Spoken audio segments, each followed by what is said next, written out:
Why do some doors never open no matter how hard you try? Let me tell you a story. A young woman from a small town in Andhra Pradesh, India, scored among the top 100 in a national level exam. She studied on a borrowed laptop that overheated every hour and relied on patchy mobile data for mock tests, often interrupted by power cuts or household chores. Her room doubled as a storeroom, and her coaching came from free YouTube lectures instead of prep institutes. She had the knowledge, but not the background packaging the gatekeepers were looking for. A third opportunity slipped away when she couldn't afford the city relocation required in the final round. Every tier had its own invisible filter, not for merit, but for belonging. Later, she found out that many of her batchmates were already part of the ecosystem. Some had parents who were civil servants, others had professors vouching for them, and some had done mock interviews with top tier coaching centers. She wasn't rejected on her knowledge, she was rejected in steps. First, for how she spoke, then, for who she knew, and finally, for how she made the panel feel. That door was technically open, but culturally, it had always been bolted shut. Why do some doors in life never seem to open, no matter how talented, hardworking, or determined you are? You might do everything right, get the degrees, build the portfolio, follow the rules. You might stay up late refining your resume to match every job description, follow every thought leader, volunteer at events to network, take unpaid internship to fill your experience gap, apply hundreds of times with customized cover letters, and still find silence on the other end. But the job doesn't call back. The resume gets flagged by the algorithm because your last title wasn't glamorous enough. The networking event leads to nothing because everyone over there is already connected. The unpaid internship doesn't translate to a job because the brand wasn't elite enough.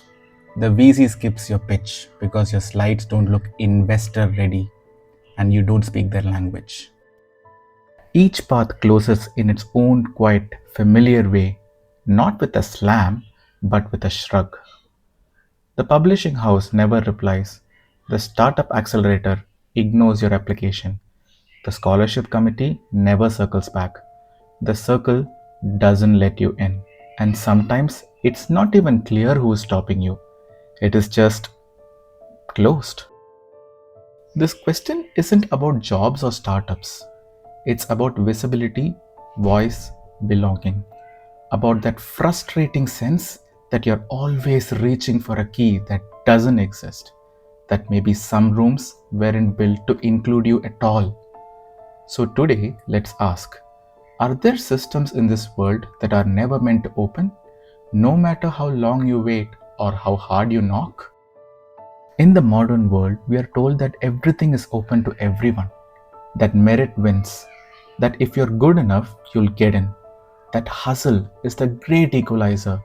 You wake up at 5 a.m., optimize your habits, grind 10 times harder, and outwork the rest. Success is guaranteed.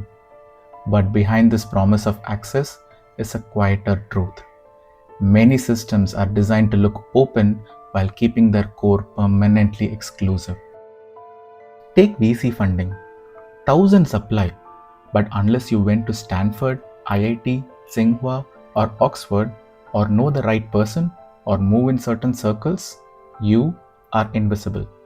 Or look at the elite universities where the test is same for all, but the preparation, confidence, and expectation of success is inherited. The door is technically unlocked, but the handle is 10 feet high. This affects the majority by creating an illusion of fairness. People internalize failure as personal inadequacy, while systemic biases remain hidden. A middle class student with consistent top scores may never be heard. Someone with the right networks and signals, regardless of the capabilities, may glide in. Look at this aspiring filmmaker from a small town who never gets access to film festivals because he doesn't speak the language of networking. Or the young coder with no GitHub visibility because she doesn't know how to structure her work for visibility, never had a mentor explain open source contribution, and wasn't aware that the tech hiring often rewards polished profiles, curated portfolios, and strategic networking over raw problem solving ability. Or the UPSC aspirant who has to work 12-hour shifts at a call center and study in the restroom during breaks, while others get full time coaching. And it's not just about opportunity, it shapes self worth, mental health, and long term economic stability. It convinces millions they simply didn't try hard enough. The more you look, the more it starts to feel deliberate. Not broken, built this way. Different fields, different faces, but the same story playing out on repeat. A Dalit topper from rural district walks into a top institute and is instantly labeled as quota student. His performance isn't questioned, it's dismissed by default. A migrant delivery rider with a physics degree keeps applying, but the filters don't like zigzag stories. No callback, no chance, no one even knows he exists. But sure, let's keep pretending it's a fair game. All these stories, just random glitches in an otherwise perfect system. Most software engineers in elite positions were trained informally at home years before they ever reached a boot camp. Most global writers were readers in homes with bookshelves. Most startup founders had financial cushion to take risks. Most leaders had someone to call when they were stuck. This isn't new, it's older than resumes, older than universities. So let's go backwards. Before the startup pitch deck, there was the medieval guild, exclusive trade associations in 12th to 17th century Europe, where skills were passed down through bloodlines, not job boards. Before the Ivy League, there were Latin schools, elite institutions in the late medieval and Renaissance Europe. They taught Latin, the language of law, religion, and governance accessible to only upper class boys, effectively barring the poor from all future positions of power. If you didn't know Latin by 10, you didn't belong. Before venture capital, there were imperial exam halls in China from as early as 7th century up to 1905, where only the wealthy could afford the years of preparation needed to enter the scholar bureaucrat class. Much like today's modern entrance exams, these tests promised level playing field but hid vast inequalities beneath the surface. Just as ancient candidates needed years of tutoring, expensive materials, and social capital, today's aspirants often depend on coaching centers, stable internet, supportive families, and the unspoken confidence that this world is meant for them. The syllabus may be standard, but the starting lines are not.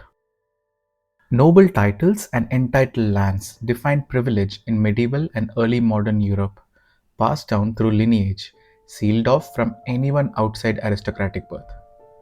There were zamindars in India, landlords granted estates by kings, often as rewards, no applications, no contests, just inheritance and favor. In other cases, the markers of caste or bloodline preceded any notion of a fair interview. Access wasn't denied explicitly, it was never acknowledged to begin with. A child from wrong community wouldn't just be excluded from education, they wouldn't even be told it existed. Sacred knowledge, spiritual authority, and even literacy were confined within certain lineages so thoroughly that entire populations were raised to believe that exclusion was normal, even deserved. Some gates were never meant to swing both ways. They were built to look inward, not outward. And just when you think you've seen the pattern, more examples keep showing up, almost as if history refuses to let this design fade. In Japan, only those born to the samurai lineage could wear swords, draw stipend, or hold courtly posts. Even as Japan modernized, the samurai class dissolved before others could claim those rights.